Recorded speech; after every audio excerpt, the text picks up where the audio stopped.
Ini ibaratnya masak sayur nggak pakai garam. Kalau ngomongin bola tapi nggak ada komentar dari dua orang ini nampaknya nggak sedap gitu ya. Nggak sedap ya.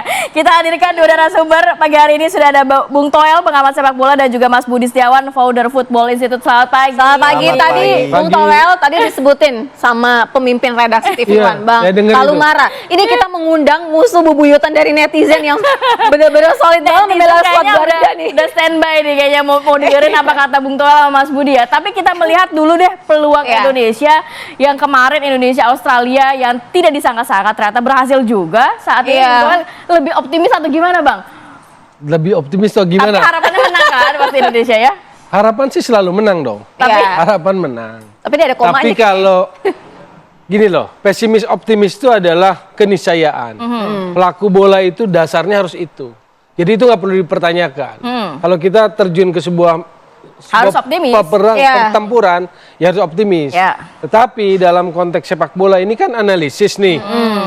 Anda kan nggak tanya saya sebagai awam dong. Enggak dong. Kalau pertanyaan pesimis atau optimis itu mahkomnya masih rendah lah. Kalau kamu pakai istilah mahkom. Jadi kita bicara tentang prediksi, berarti bicara tentang isi kepala. Kalau hati tentu sangat mendoakan timnas menang. Merah putih ya? Iya dong. Karena kan tujuannya sebetulnya kayak misalnya ini lolos ke 8 besar buat siapa sih? Ya buat Indonesia. Ya pasti. Cuma kenapa suka diplesetin? Tapi peluangnya Anda melihat sendiri cukup besar nggak nanti? Yordania kita nggak bisa anggap enteng. Sejujurnya objektif 50-50 sih. Nggak bisa anggap enteng Yordania. Tapi apakah misalnya pertanyaannya, apakah Indonesia punya peluang menang? Ada. Nah artinya ada perubahan komposisi tidak yang harus diperkuat gitu? Apa misalnya di bagian lini penyerang yang kita dimana pada beberapa laga itu kan kurang begitu kan? Tapi di belakang itu sangat kuat gitu. Di beberapa laga lini depan kurang, ya memang selama STY pegang kan nggak pernah terlalu tajam. Maksudnya tajam itu adalah sangat agresif. Sangat produktif kan nggak pernah, kecuali di Hanoi 3-0. Tapi di Hanoi 3-0 timnas senior.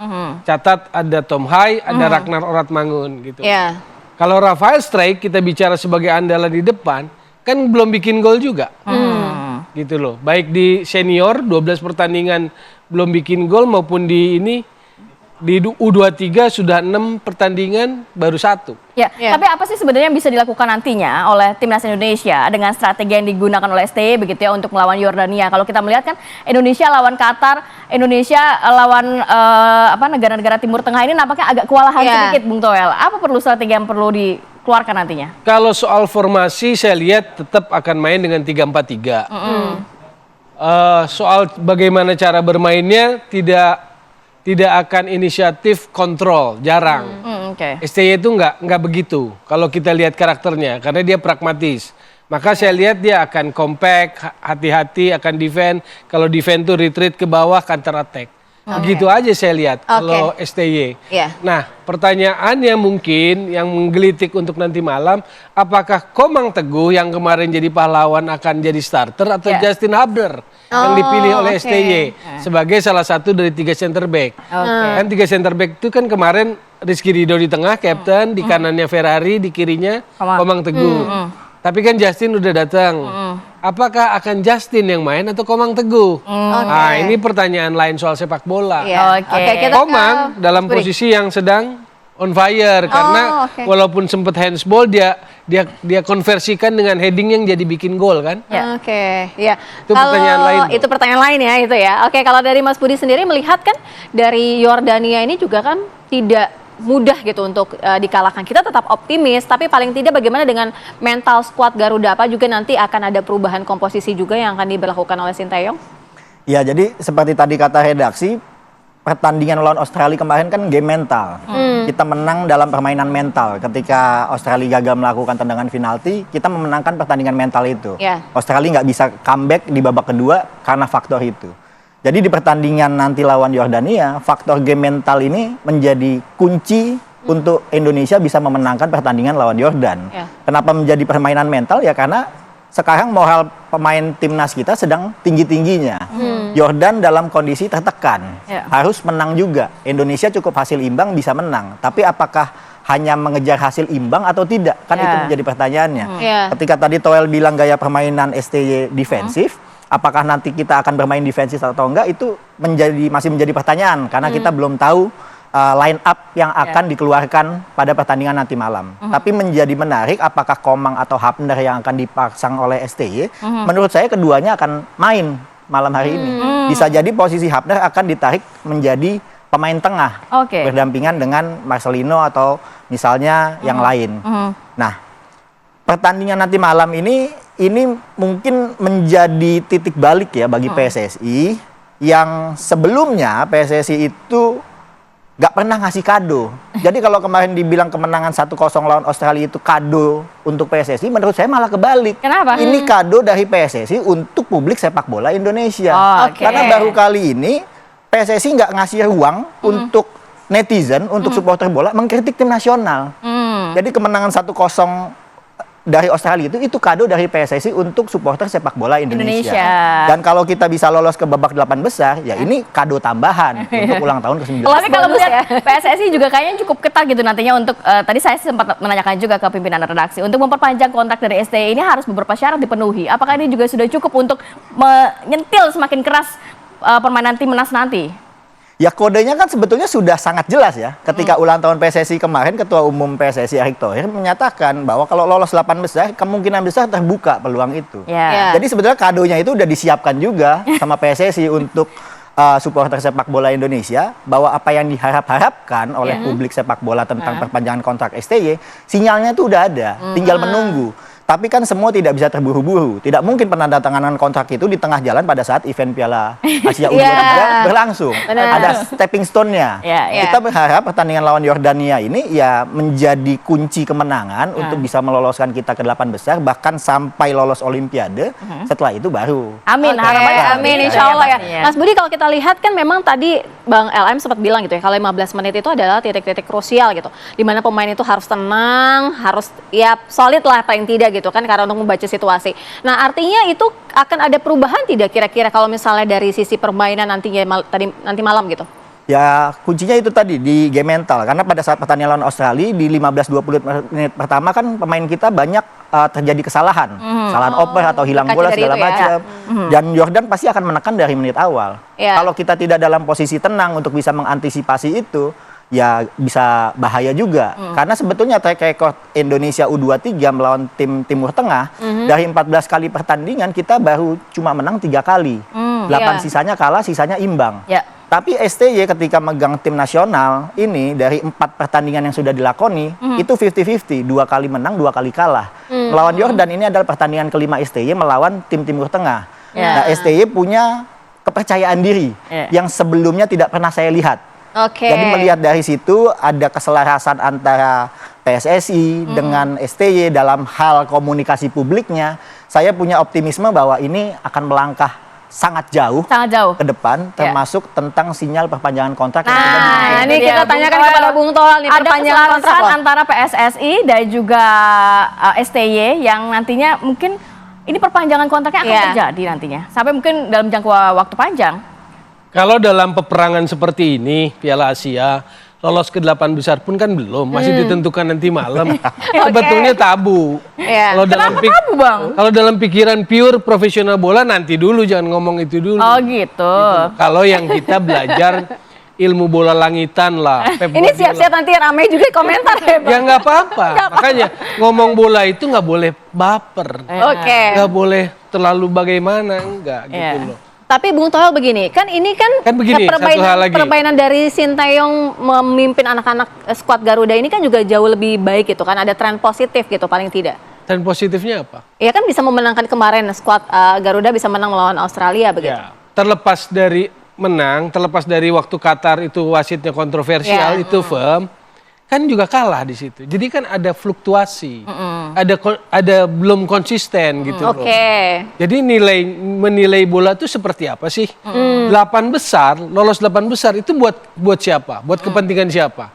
Buat kepentingan sepak bola Indonesia atau buat kepentingan STY? Emang progresnya seberapa besar sih Anda melihat timnas Indonesia, skuad Indonesia di bawah eranya STY?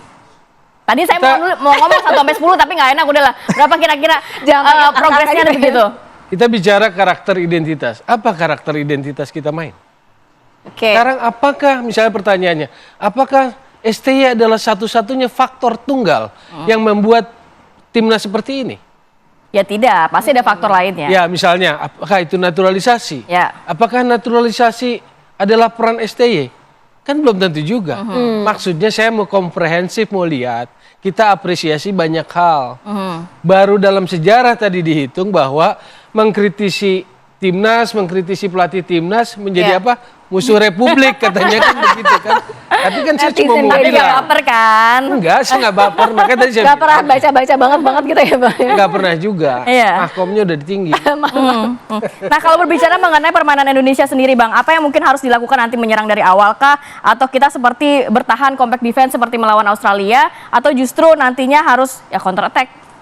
Ya memang seperti itu kan yang terjadi selama ini. Artinya kalau ditanya apakah ada filosofinya, kalau kita bicara Sinteyong ya pragmatis. Iya. Yang saya mau lebih jauh men-challenge cara berpikir sepak bola kita misalnya seperti ini.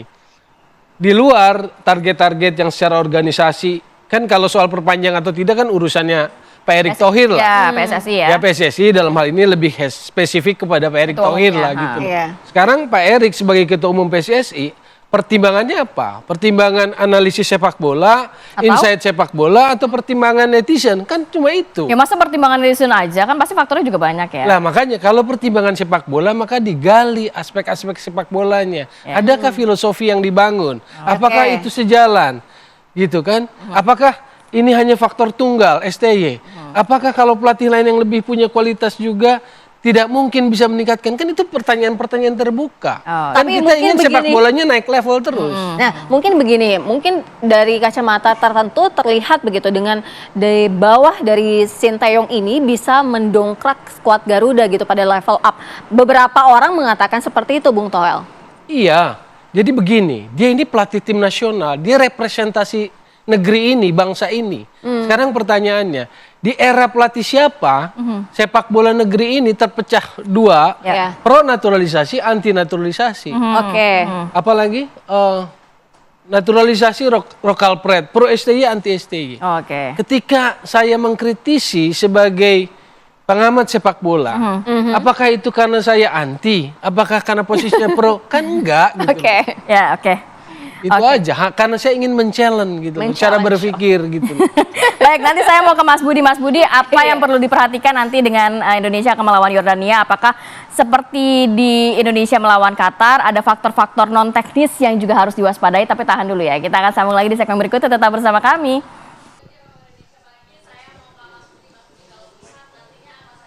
Perlu diperhatikan faktor-faktor non teknis apa yang perlu diwaspadai seperti Ya. yang terjadi saat Indonesia melawan Qatar. Dan satu lagi boleh ditanggapi pernyataan dari Bung Toel yang kan tadi mengatakan bahwa sebenarnya kan ya sebenarnya beragam upaya yang dilakukan juga oleh PSSI, kemudian STY dan juga timnas Indonesia, termasuk naturalisasi kan nggak ada salahnya juga, itu strategi yang akan digunakan juga oleh Indonesia kan untuk dapat terus meningkatkan kinerjanya atau prestasinya. Jadi apa yang harus diperhatikan dalam pertandingan nanti malam, yang pertama adalah ketenangan. Ketenangan dan kecerdasan para pemain untuk bisa mengimplementasikan strategi di lapangan yang diinstruksikan oleh pelatih tentunya. Jadi kita kemarin kalau melihat pertandingan Indonesia-Australia kan nggak ada yang menyangka. Ya. Kalau Australia ternyata bisa kalah lawan Indonesia. Kenapa? Ukurannya kan sederhana aja kalau saya melihat. Sananta dipanggil pulang sama Persis Solo. Artinya Persis Solo aja sebagai klub anggota PSSI yang bermain di Liga 1 tidak punya kepercayaan diri bahwa Indonesia akan melangkah lebih jauh. Ya, oh. Kemarin baru pelatihnya bicara lagi kalau Sananta dibutuhkan untuk 8 besar, kita siap mengirimkan lagi Sananta. Itu adalah ukuran indikator yang tadi dibilang oleh Stoel itu ukurannya orang bola itu ada analisisnya. Ya. Nah, tapi dalam permainan sepak bola tidak bisa hanya bicara peringkat, tidak bisa hanya bicara strategi, tapi kematangan mental, kejernihan berpikir dan ketenangan para pemain itu yang menjadi kunci kemenangan. Nah, apa yang harus diperhatikan ya itu tadi, ketenangan itu apakah kita bisa tenang, tidak terburu-buru dalam mengambil keputusan. Kalau Mas Budi melihat kita bisa tidak tenang keluar dari tekanan akan melawan Yordania itu, dan juga kan ada statement pujian gitu ya dari Yordania bahwa Indonesia, nah ini jangan sampai juga kita terbawa kalau Indonesia tuh kuat, kemudian anak-anak skuad Garuda itu juga jadi lemah nggak sih karena itu? Ya itu ini aja kan itu kan sopan santun para pelatih aja Iya, ketika saling dalam memuji begitu ya. basa-basi. Oke. Basa-basi tapi Bukan hate memang speech ya biasanya. Cuma kan banyak juga ya kan akhirnya yang pada bilang kan hati-hati jangan terbuai gitu, akhirnya melemahkan juga gitu. intinya adalah bagaimana kalau kita kemarin bisa membuat Australia terkomang-komang, harusnya nanti pada saat melawan Yordan kita bisa membuat Yordania terstrik-strik lah. Terus-terus ya. Karena kita pengen melihat sebenarnya streak ini bisa mencetak gol. Iya. Dalam catatan statistiknya memang Tapi belum bisa. Mas Budi, saya masih ingat saat dialog sama Mas Budi berbicara mengenai Nathan Joe saat itu kalau nggak ada Nathan diturunkan di menit ke-50 sekian itu nampaknya Indonesia bisa bobol 4-0. Betul. Berarti pemain naturalisasi ini juga cukup membantu pemain kita ya? Ya kualitas yang dinaturalisasi ini kan bukan pemain yang ala kadarnya. Mereka bermain di Eropa, punya jam terbang yang tinggi dan juga punya pemahaman sepak bola modern. Sehingga STY itu ketika berhadapan dengan tim yang bermain dengan gaya sepak bola Eropa, dia selalu menang. Tapi berbeda ketika dia berhadapan dengan pemain atau tim dengan aliran Timur Tengah seperti lawan Qatar, kita kalah. Sekarang pembuktiannya nih, lawan Yordan bisa nggak kita mengalahkan Yordan dengan aliran sepak bolanya yang sangat berbeda dengan Australia yang mengambil sepak bolanya Eropa. Nah ini taktik-taktiknya ini memang lawan ketemu lawan antara Indonesia dengan Yordania ini dua-duanya punya paket permainan yang berbeda. Sehingga ini akan sangat menarik pertandingan ini. Bagaimana sebetulnya STY punya ilmunya atau enggak deh untuk bisa melawan Yordan. Nah, menanggapi soal Toel tadi bahwa ia setuju bahwa memang STY ini adalah satu-satunya pelatih yang mendapat durasi kontrak paling panjang di antara pelatih-pelatih timnas yang lain, lalu juga mendapat dukungan full support dari PSSI dengan naturalisasi. Bayangkan 1 tahun 8 pemain naturalisasi dan ini sudah menunggu 3 lagi bocorannya untuk ada yang dinaturalisasi.